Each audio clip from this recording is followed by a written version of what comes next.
छंद सगळ्यांना वेगवेगळे छंद असतात. कुणाला वाचनाचा, कुणाला लिखाणाचा, कुणाला चित्रकलेचा, असे सगळ्यांचे छंद वेगवेगळे असतात. पण असं काहीतरी मी वाचलं की ते छंद वाटलं गेलं होतं, म्हणजे त्याची वेगवेगळी कॅटेगरी असतं. काही लोकांचे छंद कसे असतात हे मी आज थोडंसं वाचलं. मी तुम्हाला नेहमीच सांगते, मला जे अनुभव येतात, मला जे विचार येतात किंवा वाचनातनं काय आवडल्यास मी तुमच्यासोबत शेअर करत असते. तर ते जे मी शेअर केलेलं असतं ते खरंच कोणाला तरी उपयोगी पडेल या हेतूने मी तुम्हाला माझं विचार जे आहे मी तुमच्यासोबत शेअर करत असते. तर चला, आज मी तुमच्यासोबत शेअर करणार आहे म्हणजे छंद. छंद कसे असतात? तर 2 कॅटेगरीमध्ये छंद इथं सांगितलेले होते. तर सामान्य लोक, मिडल क्लास लोक यांचे छंद कसे असतात किंवा श्रीमंत किंवा काही ध्येयाच्या मागे जे लागलेली लोकं असतात ना, त्यांचे छंद कसे असतात हे आज थोडंसं वाचायला मिळालं आणि छान वाटलं. आणि असं वाटलं की चला हे आपण थोडंसं शेअर करूया, याच्यामधनं कुणाला काहीतरी शिकायला मिळेल, म्हणून मी आज हा व्हिडिओ बनवलेला आहे. तर चला आजच्या व्हिडिओला चालू करूया. तुमच्यातलीच तुमच्यासारखी तुमची मैत्रीण मी रंजना या माझ्या चॅनलमध्ये खूप खूप स्वागत करते. स्वतःची काळजी घ्या, स्वतः आनंदात राहा आणि सर्वांना आनंदात ठेवा. तर चला आपण आज व्हिडिओला चालू करूया. तर जसे मी तुम्हाला आता सांगितलेलं की 2 कॅटेगरीमध्ये छंद कसे असतात, तर आपण सुरुवातीला पाहूया जे सामान्य मिडल क्लास लोक असतात त्यांचे छंद कसे कसे असतात आणि त्या छंदाचा परिणाम या आपल्या जीवनावर किंवा आपल्या प्रगतीवर कसा होतो हे तुम्ही विचार करू शकता किंवा मला माझ्या कमेंट बॉक्समध्ये सांगू शकता. तर चला आपण टॉपिकवरती येऊया. तर सुरुवातीला पाहूया सामान्य लोकांचे छंद कसे असतात. तर सामान्य लोकांमध्ये सगळ्यात अगोदरचा पहिला छंद म्हणायचं म्हटलं तर टी व्ही पाहणे. ज्यावेळेस आपल्याला वेळ भेटलेला असतो, घरी आपण रिकामे बसलेला असतो, तर आपल्याला सर्वात आवडतं काम काय वाटतं, तर टी व्हीचा बटन दाबला आणि टी व्ही बघायला चालू केलं. मग त्या टी व्हीवरती आपण कित्येक वेळ टाईमपास करत असतो किंवा जे रखाडलेले सिरियल्स असतात किंवा तेच पिक्चर असतात, असे आपण ते बघण्यामध्ये वेळ घालवतो. आपल्याला कळतसुद्धा नाही की आपला वेळ किती अमूल्य आहे.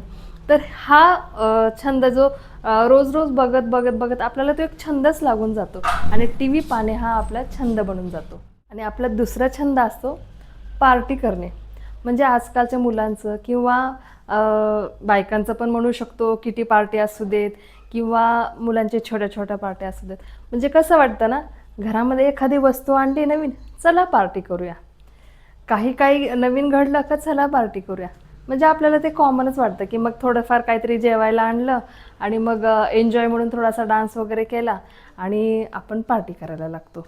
म्हणजे छोटीशी जरी काही खुशीची गोष्ट वाटली आपण की लगेच पार्टीच्या नादी लागतो. म्हणजे आजकालचा तर मुलांचा डायलॉगच झालेला आहे, हां तू गाडी घेतलीस का नवीन, चल मग पार्टी करूया, निघूया पार्टीला.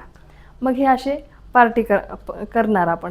तर मग इथं कुठं आपलं जे थोडेफार आपले पैसे असतात ते सुद्धा आपण वेस्ट करणार आणि त्यातल्या त्यात जे आपले अमूल्य टाईम वगैरे असतो ते सुद्धा वेस्ट करणार. तर नेहमी करतच कुठल्याही गोष्टीचा आपल्याला हे एक छंद प्रकार बनून जातो आणि मग आपण पार्टी करायचा सुद्धा छंद लागून जातो आपल्याला की काही छोटं मोठं घडलं आपल्या घरामध्ये तर आपण चला पार्टी करूया, हे आपले छंद. पुढचा छंद आहे आपला सगळ्यांचाच आवडता छंद म्हणू शकतो. लहान मोठे तरुण सगळ्यांचाच हा छंद झालेला आहे मोबाईल पाहणे. तुम्ही पण जाणत असणार की आजकाल हा जो छंद आहे तो सगळ्यांनाच लागलेला आहे आणि मोबाईल आपला किती वेळ खातो, किती आपला अमूल्य जो वेळ आहे आपण त्याला देतो हे आपल्यालासुद्धा कळत नाही. तर आपला हा छंद असा काही जडून बसलेला आहे ना आपल्याला की आपण त्याच्यामधनं बाहेरसुद्धा पडू शकत नाही आहे. आजकाल तर जिथे बघितलं तिथं प्रत्येकाच्या म्हणजे कुटुंबात जरी बघितलं तरी आपण प्रत्येकाच्या हातामध्ये मोबाईल असतो आणि त्या मोबाईलवरती मग आपण टाईमपास करतो. त्यातल्या त्यात आजकाल तर इतके गेम निघालेले आहेत ना, मग त्या मोबाईलमध्ये आपण लगेचच स्टार्ट करून मग आपण त्या मोबाईलमध्ये गेम खेळत असतो. त्या गेममध्ये इतके हरून जातो की मग आपल्याला काही आजूबाजूचं कळत नाही आहे. आणि आजकालच्या मुलांना तर खरंच हा छंद इतका जडलेला आहे ना की त्याच्यामध्ये त्यांना नवीन विचारसुद्धा येत नाही किंवा काय आपल्याला नवीन आपलं ध्येय ठरवायचं आहे किंवा आपल्याला काय करायचं हे काही असे विचार येतच नाही आहेत. तर हा छंद जो आहे तो लहानापासून मोठ्याना इतका जखडलेला आहे की त्यात आपण गुरफटून जात. माझा 4 नंबरचा आणि शेवटचा छंद मी तुम्हाला सांगते. तर जसे आपण मिडल क्लास सामान्य लोक असतो ना, ते आपण जास्त मोठे विचार करत नाही आपण, त्यामुळे आपण मोठं करायला काही बघत नाही. तर छंद कुठला आहे, तर जॉबच्या मागं लागणे. छोटा मोठाच का असेना, आपण म्हणतो चला जॉब करूया काहीतरी, थोडं पैसे जरी मिळाले तरी आपण जॉबच्या मागं लागतो. लगेच इथे इंटरव्ह्यू दिला, तिथे इंटरव्ह्यू दिला, कुठं काही नवीन जॉब्स मिळतात का. जॉब्स करणे हे चुकीचं नाही आहे, पण त्याच्यासोबतच आपण थोडेसे मोठे विचार ठेवलं ना, तर आपण त्या विचाराच्या मागे लागतो. जॉबमध्ये कसं असतं, आपलं एक वर्तुळामध्येच त्याचं इन्कम असू देत किंवा आपल्याला तेवढा वेळ तिथं द्यावाच लागतो. मग त्या ज्यावेळेस आपण जॉब करतो ना, त्यावेळेस आपण मोठे मोठे विचार करू शकत नाही. काहीतरी मोठं करावं हे आपण करू शकत नाही. टाईमचं पण आपल्याला तिथं लिमिट असतो आणि आपल्याला इन्कमचा पण लिमिट असतो. त्यामुळं आपण तिथं अडकलं जातो आणि इझीमध्ये वाटतं आपल्याला की जास्त आपल्याला एवढे कष्ट घ्यावे लागत नाही. त्यामुळं आपण जे सामान्य लोक आहोत ना, तर आपल्याला हे जॉबच सोपा वाटतो. मग आपण कुठंतरी जॉब करूया हे असं म्हणून एखाद्या जॉबच्या मागं लागतो आणि हा छंद बनून जातो की हा जॉब सोडला, दुसरा घेतला, दुसरा सोडला, तिसरा घेतला आणि असे करून आपण जॉबच्याच नादामध्ये राहतो आणि तो आपला छंद बनून जातो. तर आजचं हे झाले आपले मिडल क्लास किंवा सामान्य लोकांचे जे जास्त प्रमाणामध्ये जे ज्या लोकांना छंद असतात ना, तर हे छंद असतात. तर हे होते आपल्या सामान्य लोकांचे छंद. त्याच्या विरुद्धच ध्येय असणारे किंवा श्रीमंत लोक जे असतात ना, त्यांची छंद काय काय असतात ते मी आता तुम्हाला सांगते. तर श्रीमंत लोकांमध्ये पहिला छंद म्हणू शकतो तर जिमला जाणे, व्यायाम करणे. तर सांगायचं तात्पर्य म्हणजे आपलं स्वतःची तब्येत कशी छान ठेवावी हे त्यांचं पहिला एक नियम असतो की स्वतःचं शरीर आपल्याला चांगलं ठेवायचं. की त्यांना माहिती असतं, जर आपण स्वतः चांगले असलो ना की आपल्याला कुठली पण जास्त अडचण येत नाही. ज्यावेळेस आपण व्यायाम वगैरे करतो किंवा कुठलं पण एक्सरसाइज करतो त्यावेळेस आपला मूडसुद्धा छान असतो, आपली तब्येत छान असते. आणि ज्यावेळेस आपण छान असतो, आपली तब्येत छान असते ना, त्याच वेळेस आपण सगळं काही करू शकतो.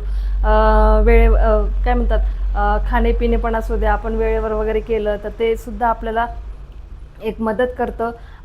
एक्सरसाइजसोबत जर आपण खानपानकडे लक्ष दिलं ते सुद्धा मदत करतं. तर ही लोक जे आहेत ते टार्गेटली काही असो ते बराबर त्यांच्या जिमला किंवा एक्सरसाइजला वेळ देतात आणि स्वतःची तब्येत हे व्यवस्थित ठेवतात. छंद आहे म्हणजे 2 नंबरचा छंद आहे नॉलेज, ज्ञान वाढवणे. त्यांना कळून चुकलेलं असतं की जितकं आपल्याकडं नॉलेज असतं ते आपल्याला कामालाच येणार आहे. कुठल्याही गोष्टीचं जर तुम्ही नॉलेज घेतलात तर तुम्हाला ते कुठंही असो तुम्हाला ते कामीच येणार आहे. त्यामुळे ते जास्तीत जास्त नॉलेज, आता तुम्ही मोठमोठ्या लोकांचं जे काय म्हणतात सक्सेसफुल लोक वगैरे आहेत त्यांचे तुम्ही इंटरव्ह्यू वगैरे वाचले असतील किंवा ऐकले असतील. ते लोक हे तुम्हाला सांगतच असतील की ते हे पुस्तक वाचले किंवा ते पुस्तक वाचले. त्यांचं प्रत्येकांच्या म्हणजे मी आता सुद्धा काही व्हिडिओ वगैरे ऐकते ना, तर त्यांच्या अनुभवामध्ये असतात की त्यांनी हे पुस्तक वाचलं, त्या पुस्तकामध्ये त्यांना ते शिकायला मिळालं किंवा त्यांनी हे ऐकलं. म्हणजे हे असे ज्या गोष्टी आहेत ना ज्याच्यामध्ये त्यांना नॉलेज भेटतं त्या गोष्टीच्या मागावर ते असतात. म्हणजे त्यांचा एक तो छंदच म्हणून जातो की ज्यावेळेस त्यांना थोडासा वेळ भेटतं हे ते आपलं नॉलेज वाढवण्याकरता त्याचा वापर करतात. आणि नॉलेज वाढवल्यानंतर मला तर माहिती आहे जेवढं आपण शिकतो, जेवढं आपण नॉलेज घेतो कुठल्याही गोष्टीचं, तेवढं आपण पुढं जाऊ शकतो, तितका आपला कॉन्फिडन्स वाढतो. म्हणजे कुठल्याही गोष्टीचं जर तुमच्याकडं नॉलेज असलं ना तर ते वाया जात नाही, उलट त्याचं आपल्याला कॉन्फिडन्स वाढू लागतं आणि आपण कुठं काही करताना आपण घाबरत नाही. म्हणून त्यांचं नॉलेज वाढवण्यासाठी ते पुरेपूर प्रयत्न करत असतात. नंबर 3 छंद आहे त्यांचा इन्व्हेस्टमेंट करणे. म्हणजे त्यांना एक छंदच लागलेला असतो पैसे कमवायचं आणि कुठं काय इन्व्हेस्टमेंट करायचं. म्हणजे जे पैशाचं प्लॅनिंग आहे ते लोक करत असतात. म्हणजे बघा की जे आपल्याला शेअर मार्केटचा अभ्यास करणार किंवा कुठं किती इन्व्हेस्ट केल्यानंतर आपल्याला रिटर्न किती मिळालेलं असतं किंवा कुठं मोठमोठ्या जे जागे वगैरे असतात त्याच्यामध्ये इन्व्हेस्टमेंट करायचं. सांगायचं म्हणजे तुम्हाला त्यांना एक छंद जडल्यासारखा असतो की इन्व्हेस्टमेंट करायचं. आता तुम्ही मोठमोठ्या बॉलिवूड स्टार वगैरे किंवा श्रीमंत लोक यांची इन्व्हेस्टमेंट तुम्ही ऐकली असणार की अमक्या अमक्या ठिकाणी त्यांचं फार्म हाऊस असतात, बंगले असतात, किंवा ते चॅरिटीजला पण त्यांचे पैसे दिलेले असतात. म्हणजे कुठं पैशाचा वापर कसा आणि कुठे करायचा हे ते मात्र व्यवस्थित त्यांचं नॉलेज घेतलेलं असतात आणि चांगलं त्यांनी अभ्यास केलेला असतो. त्यामुळं तो पैसा कुठं इन्व्हेस्टमेंट करायचा, कसा मॅनेज करायचा हे मात्र त्यांनी व्यवस्थित नॉलेज घेतलेला असतो आणि तो त्यांचा छंद बनलेला असतो की इथं इन्व्हेस्टमेंट करूया, तिथं करूया, असं हे ते त्या छंदामध्येच गुंतलेले असतात. शेवटचा छंद सांगायचं म्हणजे बिझनेस. जसं मी आत्ता सांगितलं होतं ना, जे आपण लोक आहे ना, एखाद्या जॉबच्याच मागे लागतो, तशी ही जी थोडीशी श्रीमंत लोकं असतात किंवा जे काही ध्येय ठरवलेलं असतात ना, ती लोकं मात्र बिझनेसच्या मागं लागतं. त्यांना कळून चुकलेलं असतं की बिझनेसमध्ये हे आपल्याला पैसे आपण व्यवस्थित भरपूर कमवू शकतो. हां, तिथं मेहनत पण तुम्हाला भरपूर करावी लागते, पण त्याचबरोबर आपल्याला इन्कम पण व्यवस्थित येते. म्हणजे जर आपल्याला थोडंसं मोठं व्हायचं असेल ना, तर आपण बिझनेसमधूनच मोठं होऊ शकतो, ना की एखाद्या जॉबमधून मोठे. त्यामुळं त्यांचा एक छंद असतो की एक बिझनेस उघडला का सोबत दुसरा बिझनेस. म्हणजे जसं मी आत्ता तुम्हाला उदाहरण दिलेलं की जे बॉलिवूड वगैरे असतात किंवा श्रीमंत लोक असतात, या लोकांचे बिझनेस भरपूर असतात.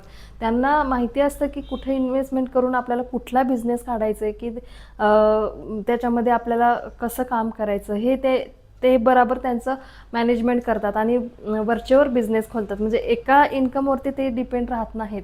तर त्याचबरोबर त्यांनी छोटे छोटे का असे ना, ते जसे आपल्याला झेपले तसे ते बिझनेस करत असतात आणि या बिझनेसमधून ते भरपूर पैसा कमवून ते पुढे जात राहतात. तर हे सगळे त्यांचे जे छंद असतात या लोकांची, त्यांच्यामधनं ते आपली प्रगती करतात आणि त्या ध्येयामध्येच ते त्यांचे छंद बनलेले असतात आणि त्या छंदामध्येच ते गुरफटलेले असतात. तर हे होते आपल्या 2 कॅटेगरीमध्ये वाटलेले छंद. तर तुम्हाला ही छंद कशी वाटली किंवा हे जे मी जे तुम्हाला आज शेअर केलेलं आहे हे तुम्हाला कसं वाटलं मला नक्की सांगत जा. आणि त्याचबरोबर माझे व्हिडिओ तुम्हाला कसे वाटतात, बरोबर असेच व्हिडिओ मी तुमच्या पुढे आणत जाईल, जे मला काही अनुभवलेले असतात, काही विचार आलेले असतात किंवा काही वाचनातून जे आवडलेलं असतं हे तुमच्या पुढे मी आणलेले असतात. तर माझे व्हिडिओ तुम्हाला कसे वाटतात मला नक्की सांगा. त्याचबरोबर माझ्या चॅनल लाईक, शेअर, सबस्क्राईब करायला विसरू नका. धन्यवाद.